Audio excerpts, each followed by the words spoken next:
Karibu ufahamu historia ya Master Cobra.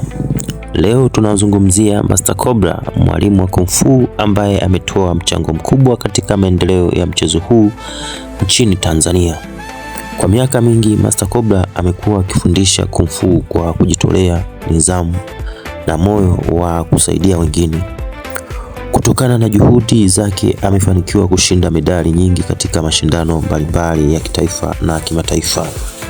Moja ya mafanikio yake makubwa ni kupata nafasi ya kwenda China nchini, ambayo ndiyo chimbuko la sanaa ya Kung Fu. Akiwa huko, alipata mafunzo ya hali ya juu kuongeza ujuzi wake katika mbinu mbalimbali za Kung Fu. Baada ya kurejea nchini Tanzania, Master Cobra aliendelea kufundisha na kuendeleza mchezo huu kwa vijana wengi. Chuo chake kilichopo Magomeni, Dar es Salaam, Kagera, njia panda, kimekuwa sehemu muhimu ya kukuza vipaji vya vijana. Wanafunzi wengi waliopitia mikononi mwake wamekuwa mabingwa, walimu wa Kung Fu, na wengine wamepata nafasi za kwenda China na Marekani kuendelea masomo na taaluma zao.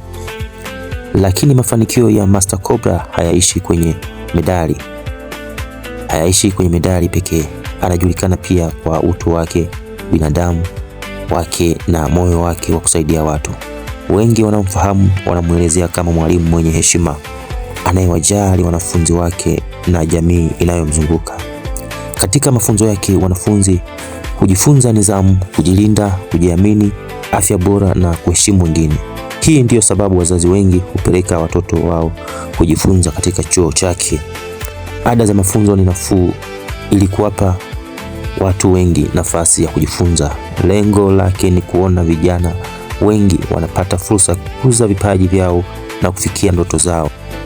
Ikiwa unataka kujifunza Kung Fu, kuongeza uwezo wa kujilinda au kujenga afya na nidhamu, unaweza kujiunga na mafunzo ya Master Cobra katika chuo chake kilichopo Magomeni jijini Dar es Salaam.